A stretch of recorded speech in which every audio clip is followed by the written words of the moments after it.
الحمد لله الذي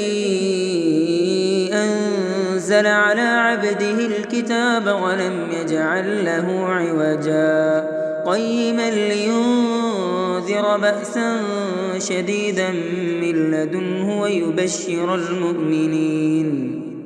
ويبشر المؤمنين الذين يعملون الصالحات أن لهم أجرا حسنا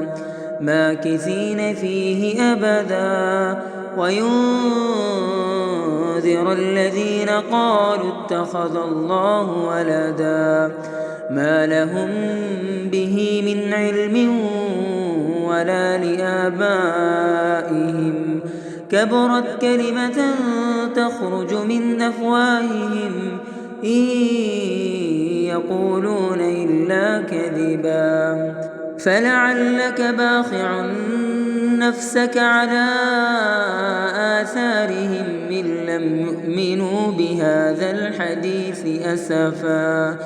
إنا جعلنا ما على الأرض زينة لها لنبلوهم أيهم أحسن عملا وإنا لجاعلون ما عليها صعيدا جرزا أم حسبت أن أصحاب الكهف والرقيم كانوا من آياتنا عجبا إذ أوى الفتية إلى الكهف فقالوا ربنا